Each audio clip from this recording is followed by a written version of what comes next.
Welcome back, Frenemies, episode 72, our 2020 season storyline episode. I'm your host, Chris, and to my right, the powerful commission himself, Sean. Powerful. And to my left, the ever-sexy man of the people, Ryan. Anyways, we got some last-minute news and storylines, guys, to talk about before the season starts, so let's jump right into it. Fantasy reactions this week. What the heck is going on at running back? We got, let's go with... Big news 10 days before the season here. Well, all right. We'll say the bigger one first, the last point here. But Leonard Fournette, what is going on? Jacksonville is dumping guys left and right. But fantasy relevancy, where do you think Leonard Fournette should go, or do you think he is going according to some rumors early on? I mean, the obvious spot is Chicago, just because David Montgomery's dealing with an injury. The Patriots are always thrown out there. Yeah, I know. I think he cleared waivers already. So he's going to be picked up on a pretty minimum salary. So it's just going to be somebody that's going to try to use him as that two-down back thing. So as far as he goes for fantasy, I mean, we're talking about going from a fourth-round pick to, like, maybe he's drafted. Like, that's how bad it is right now for Leonard Fournette. And what's I like to talk about the guys in Jacksonville having to take those snaps. We looking at Raquel Armstead or Chris Thompson. Do you guys have a favorite, or do you think it's going to be split 50-50 going into the season in that backfield in Jacksonville? I don't know. A lot of people are saying, I don't know right now. I was going to say, we really don't know. I think the safer option is Chris Thompson because he'll be the passing downs guy. And Jay Gruden had him in... Washington football team. I almost said the Reds. Washington football team. Yeah, and so he's used to having him and using him. He's very talented. It just is whether or not he's going to stay healthy. So as far as like drafting him, he's more of like that still later round, but he's obviously his stock went up. Gotcha. I see Ryan moving over there like he's highlighting Chris Thompson. Yeah, I'm just draft him up. Like, what do you guys think happened?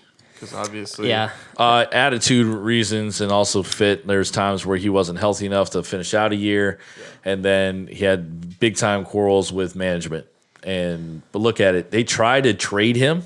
Yeah, I mean, nobody wanted to trade. This has been coming for 6 months. Yeah. Like, I can't believe it took this long. But Jaguars RB coach Fournette's release didn't have to do with lack of production. And if that's not like saying it was to do with your all right, so going from a lack of production fantasy-wise to a lot of production in fantasy, are there any truths to Alvin Kamara rumors to holding out? And then right before we started the recording, we got hearing all those rumors of a possible trade. Yep. Can you believe the Saints trading Alvin Kamara?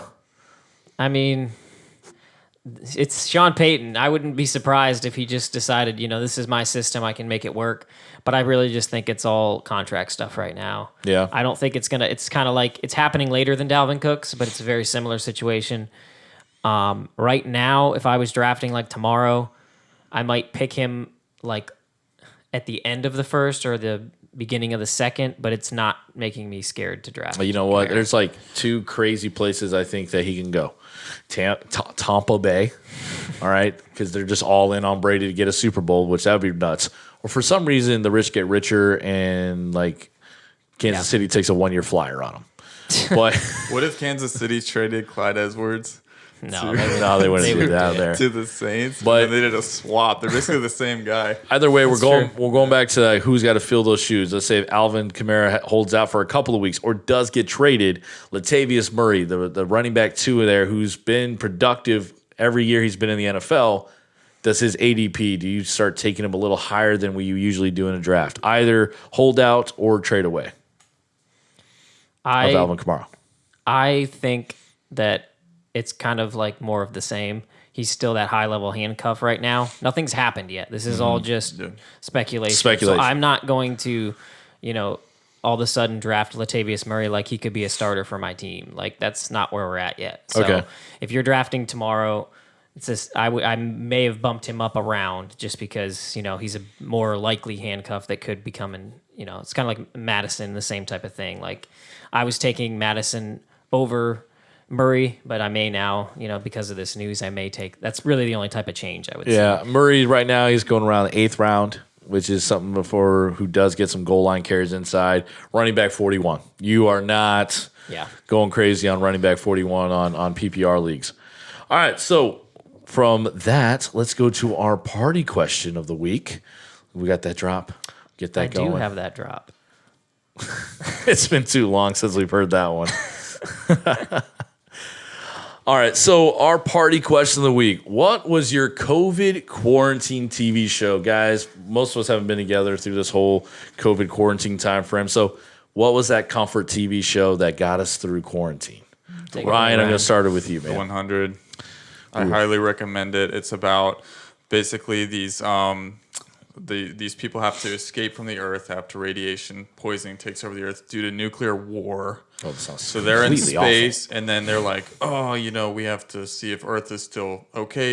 I can't ruin this whole thing, though. If Earth is still, spoiler alert, see if Earth is still okay, because... So is this WALL-E? Our oxygen is running out, so they send the delinquents down, 100 delinquent kids. And man, is it cool! It's a great show. Okay, yeah. I've heard that. I've seen it, and I've heard people talk about it, but I've never actually dove into it. Going over to you, your COVID quarantine TV show was everybody's COVID quarantine TV show. Yeah, I took the obvious one here, Tiger King. Yes. I don't think anybody loved it. No. I just think it was a great piece to be a topic of conversation. Just think. And just Tiger King brought us together, and as a nation, it's one of those things that if it had come out at any other time, it would have been half as popular as it is right now. COVID made it, and I mean, I'm not gonna lie, I was entertained. It's entertaining, and it's it's just crazy to think there's people out there that are like this. But yeah. All right, that was COVID yours. Binge. I know we kind of watched that. We want to watch it together on that one. Yep, you brought me in. We were 6 feet apart. We were 6 feet apart. Anyway, so I don't believe. What about you, Chris? My party. Oh, okay. My TV show during COVID was Community. A great little comedy that used to be on NBC years ago that I never got started, and I had all the time to get into it, and I fell in love with it. Community got Kevin McHale, Donald Glover, Alison Brie. It has a cult following, and first 4 seasons are watchable. Forget the other 2 afterwards. First 4 seasons, hilarious, okay, so you have amazing. Seen the whole thing. I've seen the whole thing. Okay. Well, I'm a guy that goes to a show. I binge the mess out of it all the way to the end, even if I hate the endings. That was the issue. I think I thought about it. I saw it on Netflix, and I was like, I can't do this. It was so bad at the end that. Oh, it was. So they were trying to Yahoo bought it out, so they were trying to do their own online streaming show, and should have let it just die. Yep. But it jumped a lot of people's careers. That's why everyone loved it. Ryan's fiance creeping in the corner gave you the best grade, by the way. Awesome. That's good. We do have a guest in studio in Thrive Studio. All right, so we got that. We got live studio audience. Anyways, hey babe, can you clap or something? Do something. They won't hear it. No, they won't hear it. They won't pick it up. Just anything. Okay. Anyways, Brian's making her up. We don't have.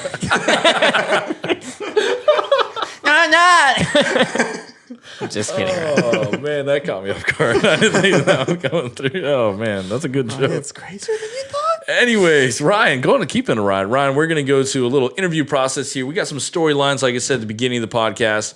Ryan here is going to go a little rapid fire questions to Sean and I, what our thoughts are on some of the big storylines, fantasy wise, coming into the season. Guys, it's no secret. They're more researched than me. They're more handsome than me. I don't know. If you're going to listen to one of us or 2 of us, when it comes to fantasy advice, probably going to want to go here. So Ryan came to the podcast today with questions. Questions that probably the normal every guy fantasy dude. He's probably trying to cheat for the draft coming up and find our draft. Have you noticed the common link here? Yes. Ryan has a shot at most of these guys.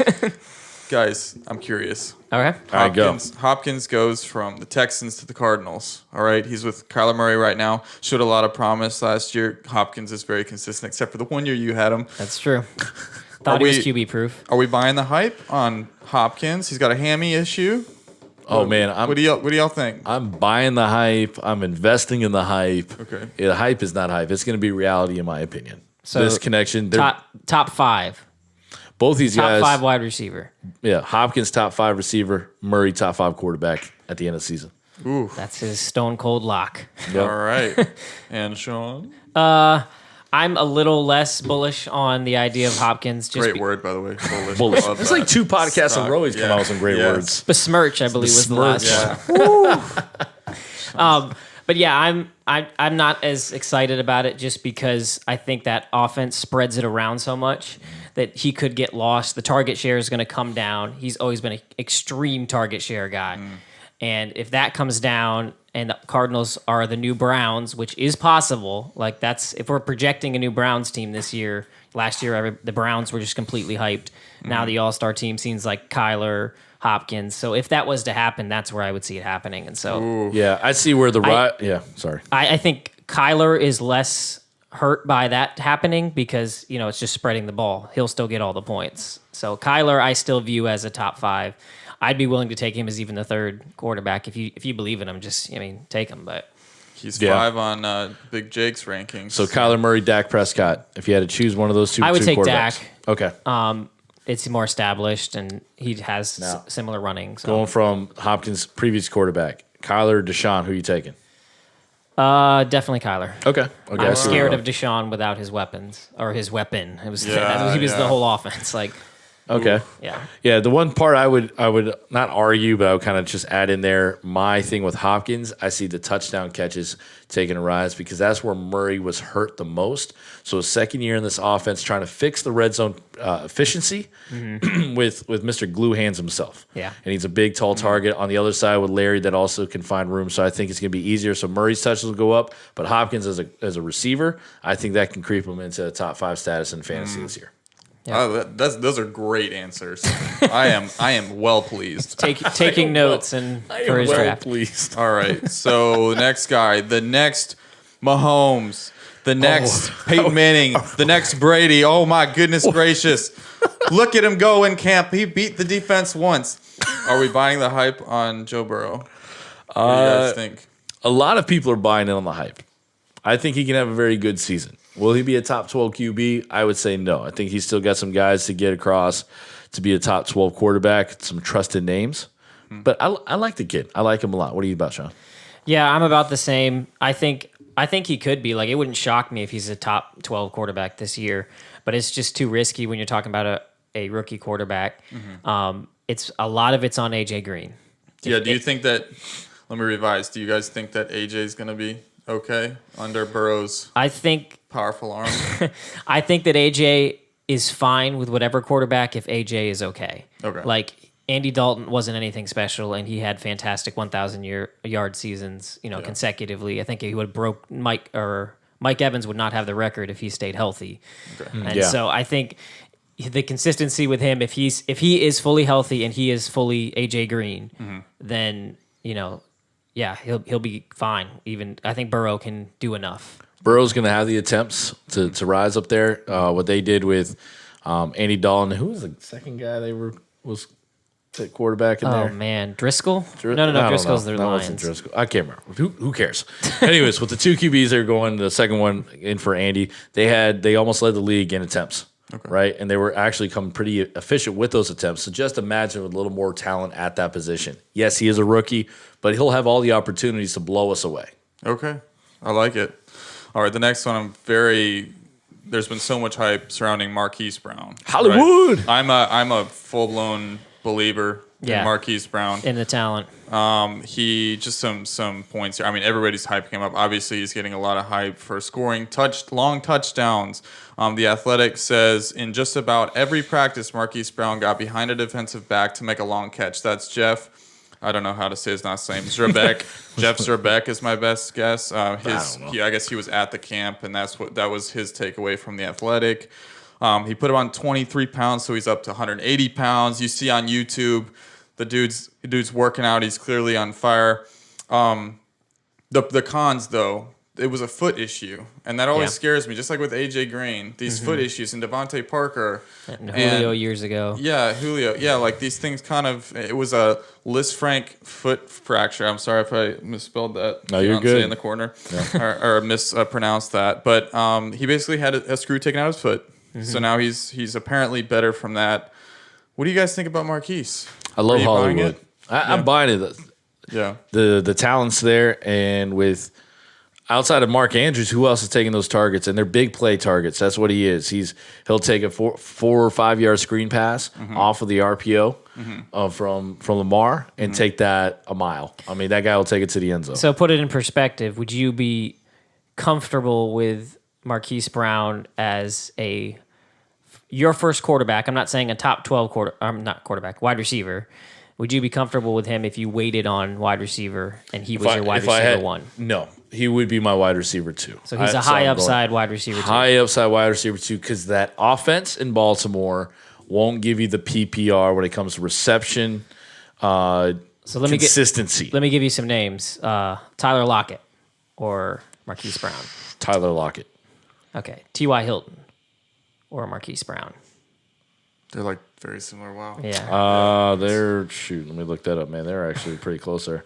T.Y. Putting you on the spot T.Y. here, would be better. I mean, I like Marquise a lot. So it sounds like he's somebody that you can take like even more. I think you would take him more as a low end 2 and then have the upside that he could be a high end 2.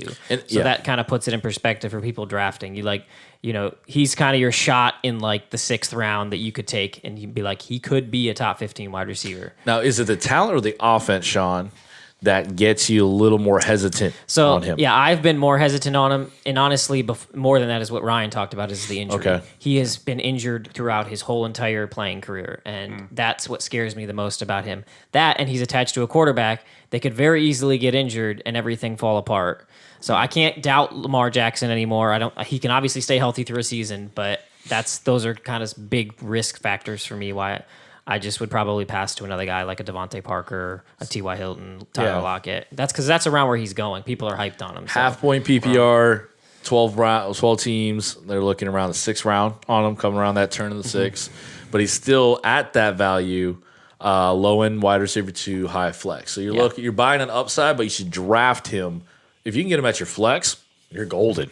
Yeah. But you have to get him as a wide receiver 1. You had a very bad draft strategy. Yeah. So what rounds you taking him in? I would not take him any earlier than the 7th. I would consider in the 7th. Wow. So you would be playing the drop game. I'm going to agree with him. I'm going to agree with him on that side. Yeah. He's just so optimistic. I was trying to find an argue, but I was like, no. I'm optimistic, but Sean's making sense. All right. And Josh Allen and Stephon Diggs. So there's a little less material here.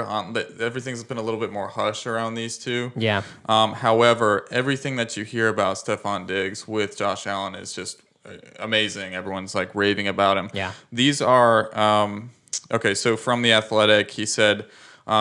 This is from Joe Buscaglia and Matthew Fairburn. He said that he makes effortless cuts, finds separation, gives Josh Allen enough time to operate.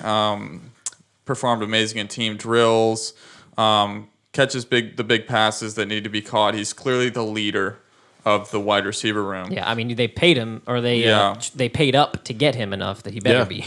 My concerns are that you've actually got a lot of mouths to feed there suddenly.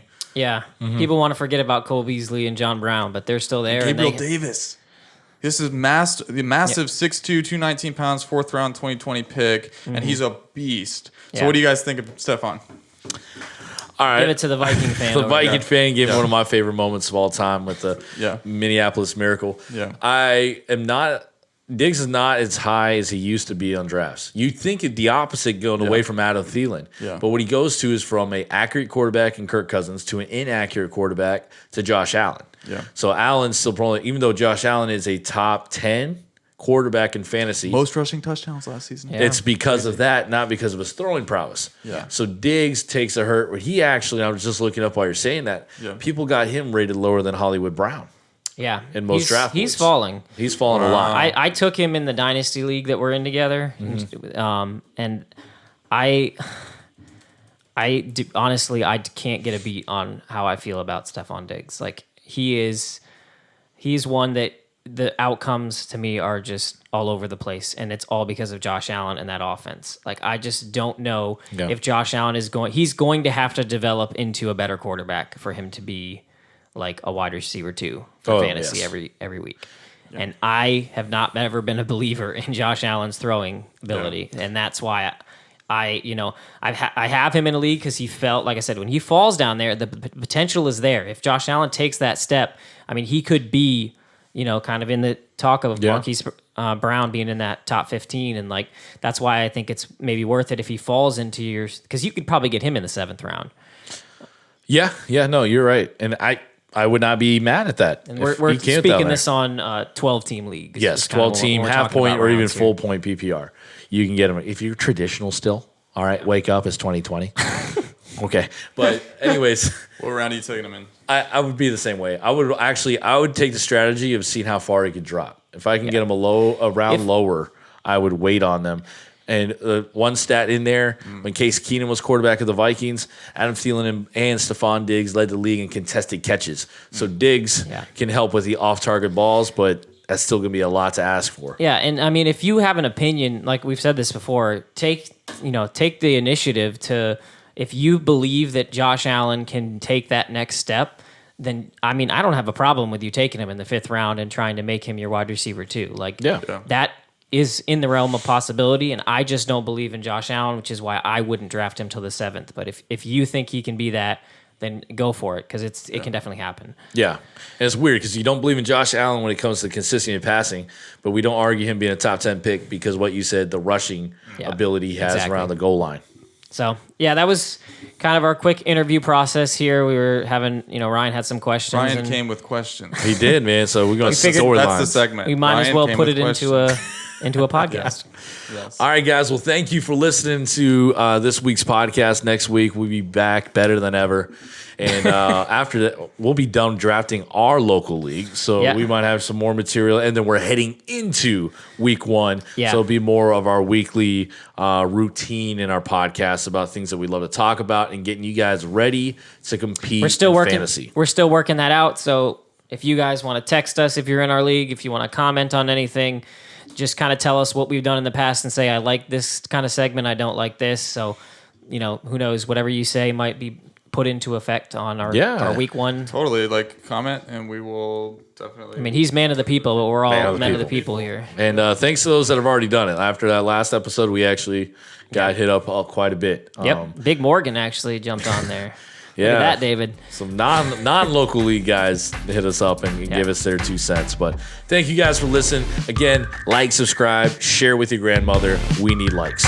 All right, deuces.